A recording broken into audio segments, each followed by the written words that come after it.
Eu vou convidar agora o próximo keynote da tarde.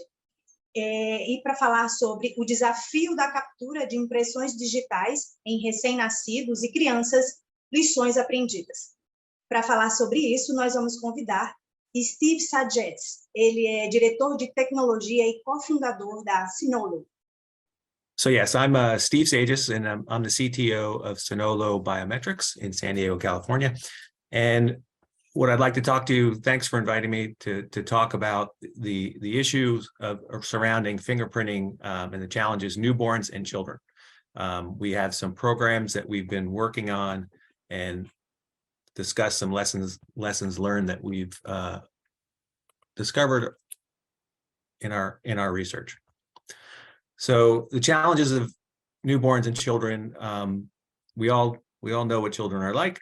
They're uncooperative. Okay, so an adult, you can place a finger on a biometric device and you can direct them. Children, you can't. They have a grasp reflex. They're crying very often, and we have to manipulate the child onto the device. They're small. Current fingerprint devices cannot resolve the small features. They have a grasp reflex. Fingers are curling, so there's issues there with the ergonomics of trying to obtain the fingerprint. The skin surface of newborns very often is peeling. You can see in the picture here in the middle. When they're born, there's a vernix which obscures sometimes the print, and then when that gets removed and the skin dries out, you also get some peeling. The skin is softer than adults. So one issue is here over here on the right, on the bottom right, if you do contact device, there's distortion and they're much softer. This is an issue with adults too, but it's more amplified in children. And then, of course, rapid growth. Children change size. So when you take a fingerprint of a newborn or at any age, as they grow, the fingerprint, the minutia points stay the same. They're all still there, but they grow and they enlarge and they expand. So those kinds of expansions don't get resolved by the biometrics analysis, and that's a failure mode of trying to do children. So there's been a fair amount of work looking at current technology. So here's was a nice study by people down in Uruguay, where they looked at the national ID program and passport system. They have a whole bunch of data, historical data, that was collected sometimes via ink and then scanned, or also with a live scan devices. And you can see they had data from newborns all the way up through teenagers and into adulthood. And when they looked at the feasibility of using current technology for children, you can see here on the right, what you look at is the true accept rate. So you enroll someone and then you try to verify them later at a later date. And what is your percentage that you're correct? The true accept rate for newborns up through a year basically was either they were not able to do it, or very, very low. And the primary failure modes were image quality of the small finger, and also growth, because the fingers, once they grow, the template changes and it's hard to match. So the second column over here on the right, they did correct for growth, or attempted to correct for growth, and they got a little better, but not much. I mean, 1%, 8%, 15%, 10%, 20%. Those are very, very low numbers and would not make this a usable, would not make these fingerprints usable. So that's with current technology, 500 PPI, pixels per inch technology. So what I'm going to talk about today is a program that we've had going for a number of years. Initially, it was funded by the Bill and Melinda Gates Foundation for vaccination tracking. That was done at University of California in San Diego, where I was also there at the time. And it led to the development of a non-contact high-resolution fingerprinter, specifically designed for newborns and children. As it turns out, it works for adults very well too, but it pushes it down all the way down to newborns. So we conducted a pilot study in Tijuana, Mexico, to prove out the system that it worked, and that's what I'm going to discuss. I'm going to discuss those results with you today. My company, Sinolo Biometrics, has licensed the technology and is continuing to work on it. And we have some pilot studies going on, additional pilot studies starting now. So these are the issues that we have to deal with when you're designing a device. Features are small, so we want high resolution imaging. We believe that a platen-free imaging, so you don't want to put the finger down onto a surface. Others are working on that, and I think for older age kids it will work. But as you push the age down to newborns, that the pliability and the softness of the fingerprint makes that very, very difficult. And I'll show some data on that. We need to optimize the image processing to take care of size and aging effects. And then ergonomically, you're dealing with the infant, so it has to be a device that's ergonomic, where you can control the device and the infant at the same time. And then the collection protocols are different from adults, so I'll discuss that. So one at a time here, we'll look at the image resolution. So on the right here, you see, well, on the left, you see a fingerprint, and these are the ridges that we're trying to detect, and all the minutia are within that fingerprint.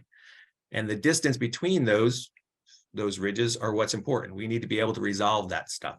So on the right there, you see that the feature size, the distance between each of the little ridges is about 450, 500 microns, half a millimeter in adults. But kids, when they're born, will be as small as 125, very, very small.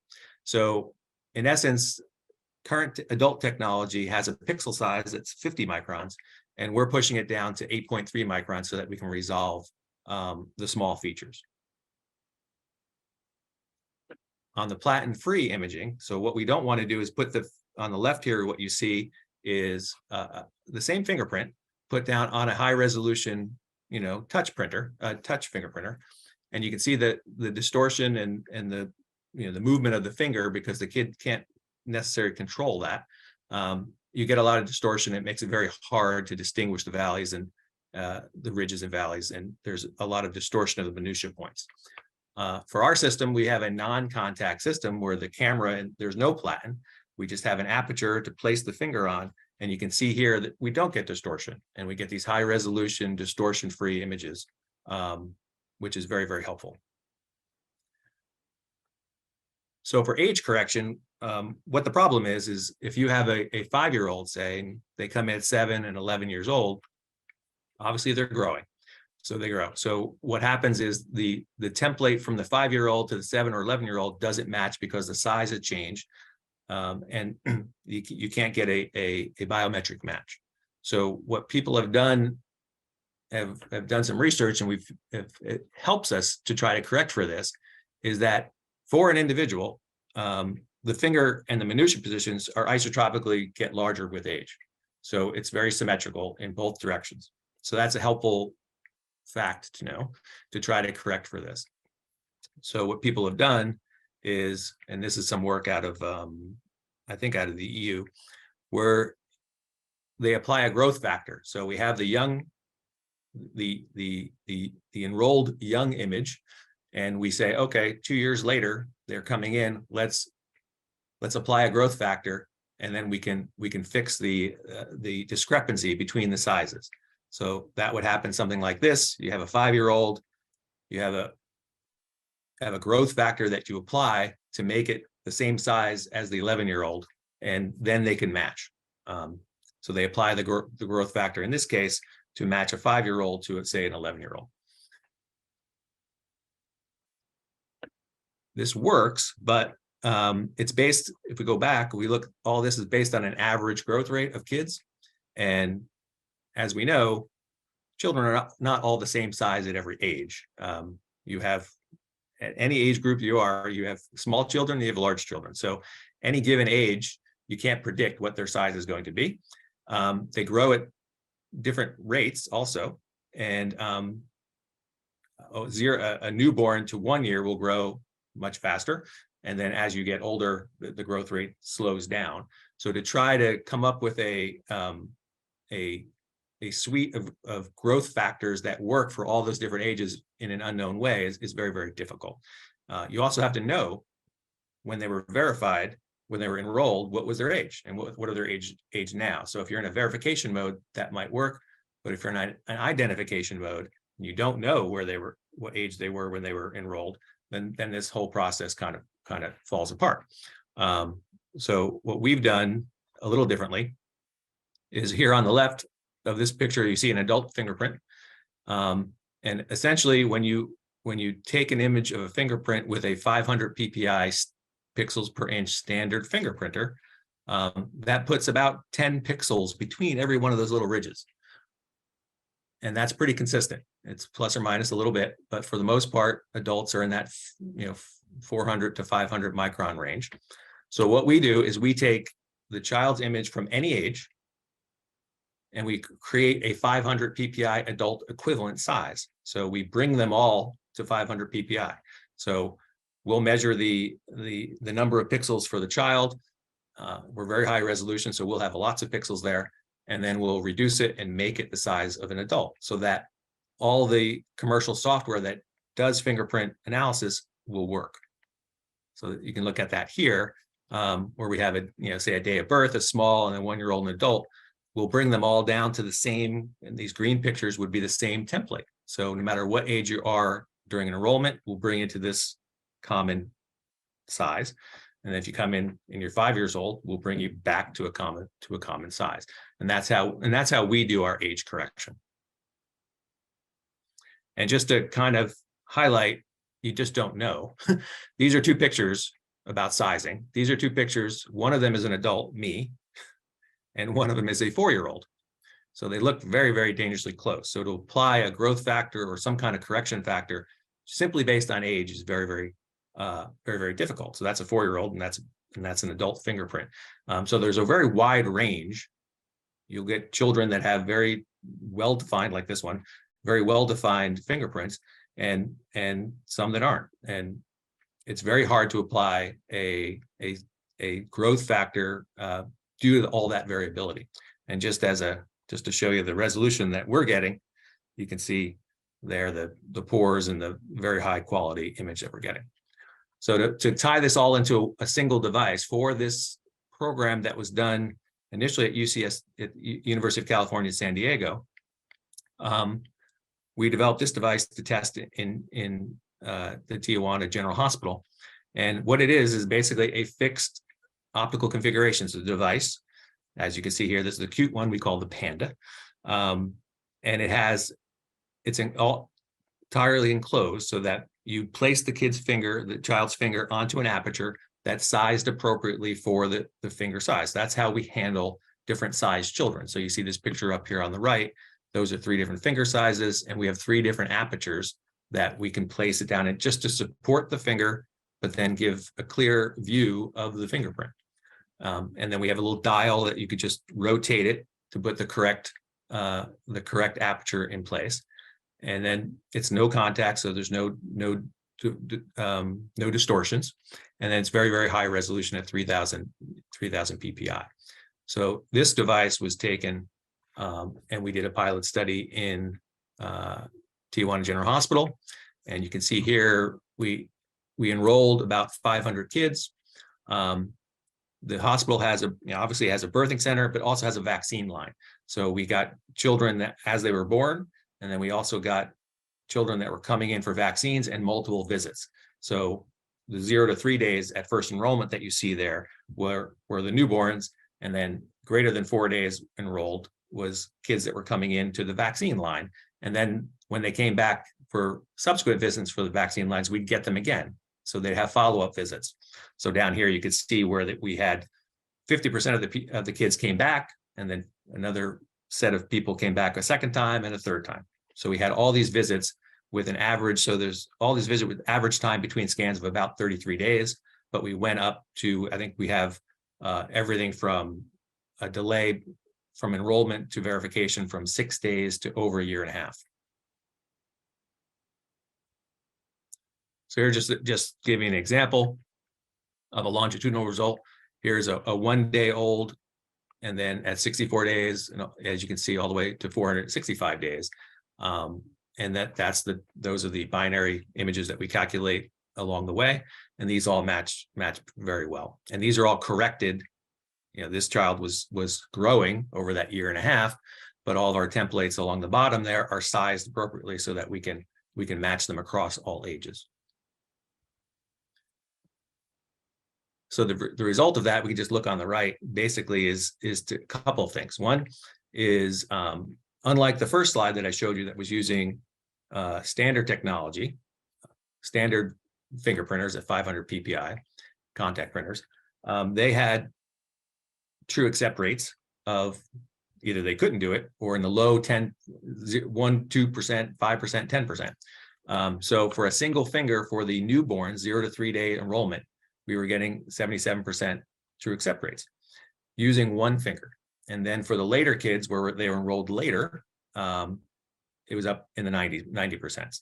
So if you want to improve those numbers, especially for the newborns, then you can fuse and use more than one finger. You can use 2 fingers or 4 fingers. And that's what this is showing basically, is that that if you enroll early, you get good results, but you get better results if you enroll a little bit later.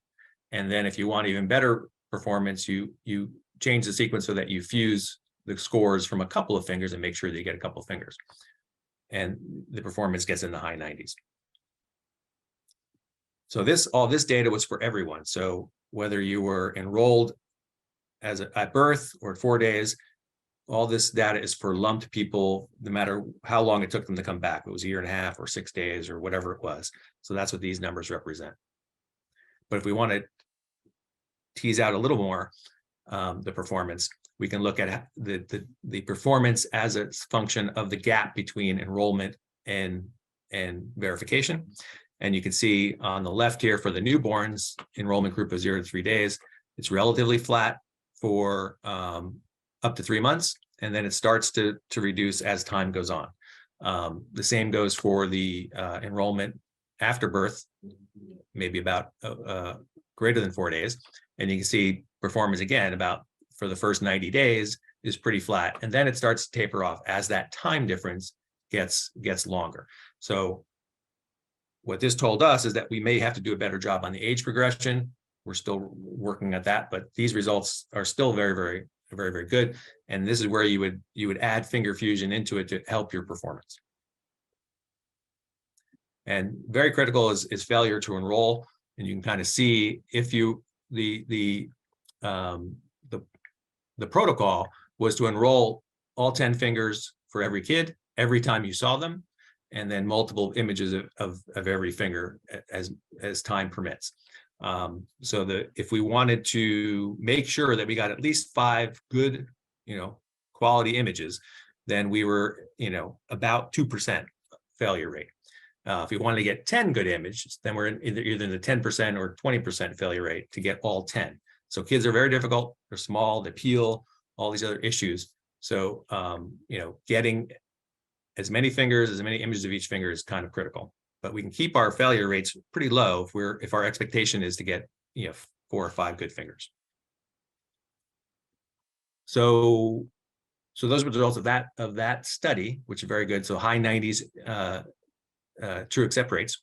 Now we've improved on that original device, and now we have what we call the Neo, and it's a single hand operation where you can see the little picture over here where you hold it in one hand and then you hold the baby or the infant or whoever onto the device, and we have replaceable tops now so that we can go from newborn all the way through adults. And the study was done, we would collect the data and we would evaluate and analyze the data offline. Now we're at the point where it's real-time image processing with a user interface. It's real-time age adaptive image processing also to create that adult.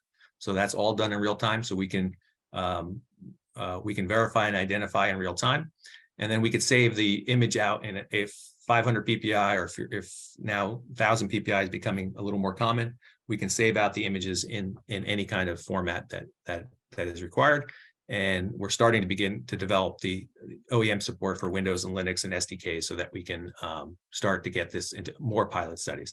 And that's what we're doing. We're actively seeking collaborations for pilot testing to help support the development.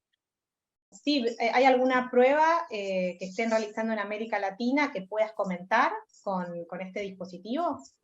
There is nothing ongoing at the moment, nothing existing, but we are talking about getting the device down to Argentina to try to do, again, newborns, and while they're in the hospital, immediately after being born, and then as they are let out of the hospital again, so that we can get those 2 data points, but nothing's final just yet. ¿Sería con el área pública o privada, Steve? Si pudieras adelantarnos algún detalle más. We're in discussion with public and private, I guess. Yeah. Como compañía de tecnología Nec está trabajando con Sinolo, estamos planeando, como comentó adelante Steve, estamos buscando realizar un piloto aquí en Argentina. También estamos conversando con algunos clientes o con algunas instituciones en Brasil, y por supuesto podemos, de alguna manera estamos soportando desde Nec el despliegue para Latinoamérica, porque esto obviamente no es solo el dispositivo, el sistema, la integración con las plataformas de registro civil de los países, el ajuste a la legislación, es decir, hay una cantidad de asuntos que hay que tratar cuando hablamos de implementar un sistema de identificación para recién nacidos, ¿verdad?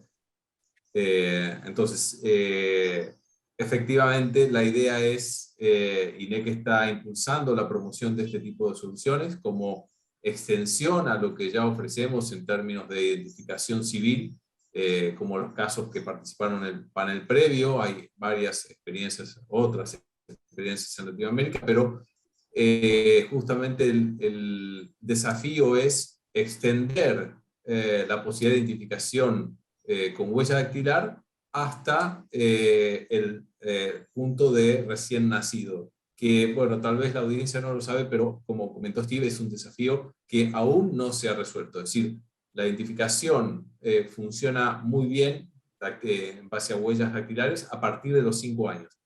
Hacia atrás, cada vez, en cuanto nos vamos acercando al punto de nacimiento, la identificación se vuelve un desafío mayor y una complejidad para resolverla también mucho mayor, ¿verdad?